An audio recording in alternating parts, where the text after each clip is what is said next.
On today's adventure, we will be exploring the hottest place in North America, the Mojave Desert. Now, while everyone knows that this habitat is scorchingly hot and mostly devoid of water, few people think of how hard it is for wildlife to survive in such conditions. Because of how difficult it is to exist in a desert, all the animals here have special adaptations and behaviors that help keep them alive in this unforgiving location. To show you some of these features, I would first have to find wildlife to film, which would prove much more difficult than I could ever imagine. Everything in this ecosystem is extremely fast, and even when found, are almost impossible to capture on camera. Alright guys, now here we are in the desert, and this is very, very different terrain than I'm used to. Now you guys see this, we got sandstone right here, we have very fine sand, a bunch of rocks, and then we have these plants. Now this is pretty classic desert territory. You're not always going to have such large amounts of sandstone or boulders. What we're in right now is actually called a wash. So if we look this way, this is where, when it does rain, water will run. And oftentimes, animals can be found here. They kind of get funneled here.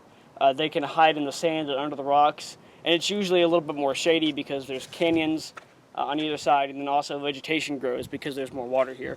So this is where we're going to be looking for animals right now. But from what I've seen so far, everything here is extremely fast.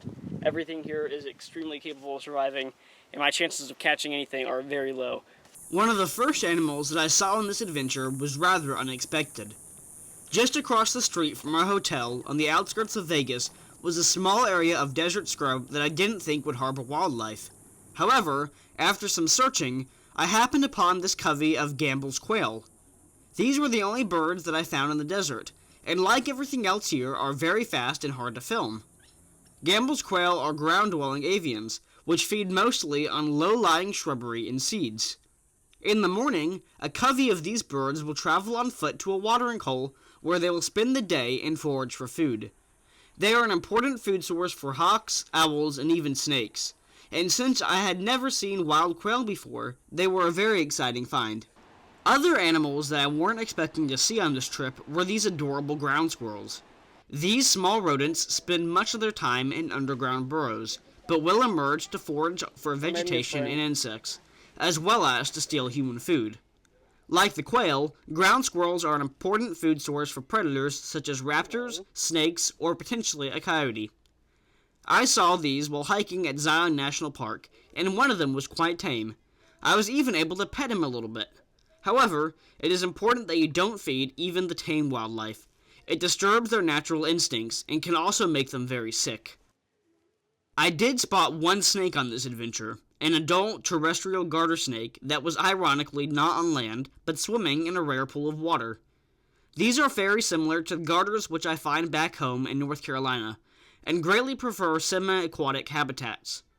While these serpents can be found in a yard or at a local park, they are adapted for life near water, and often have diets that include minnows, frogs, and even smaller snakes should the opportunity present itself. They are completely non-venomous, killing their prey by overpowering it and then swallowing the meal whole. But by far, the most common wildlife in the desert were lizards. During the morning hours, and in shady places throughout the day, these reptiles could be found among rocks, bushes, trees, and just about any other structure which provides shade and protection. But just because they were common does not mean that they were easy to film. These were quite literally the fastest cold-blooded animals I had ever seen in my life. With some species running up to 18 miles per hour, combined with the fact that they prefer dense and thorny cover, these animals were almost impossible to get on camera. However, that did not deter me from attempting to catch one to show you. Okay, so the lizards are excellent at hiding, and every plant here apparently has thorns. So I've been jamming after lizards for a couple hours now without even being able to touch one yet, but these plants are really getting on my nerves now. Everything here, even when they look leafy and nice, has like half-inch thorns that slice your skin. But I swear I will catch one of these lizards if it's the last thing I do before I die, which right now isn't very unlikely.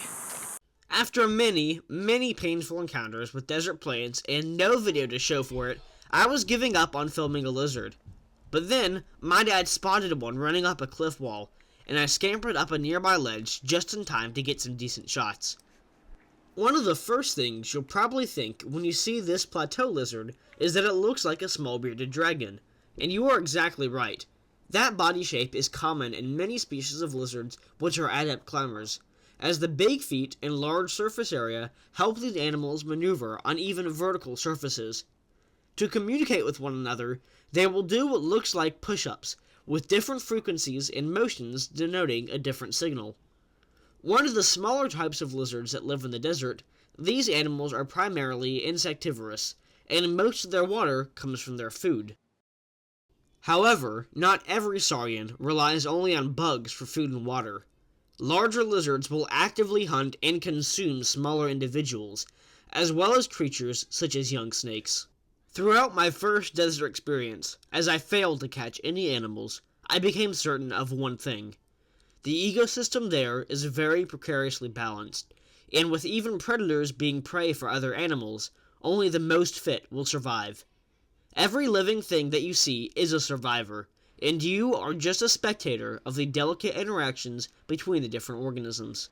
Well everyone, that's all for today's video. I really hope that you enjoyed and learned something new about desert wildlife. Make sure to subscribe right now for new wildlife content coming every Thursday morning, and that you like and share this video to help more people become educated about the natural world around us. Thanks everybody, and have a wild day. This has been Zeno of the Wald Report, signing out.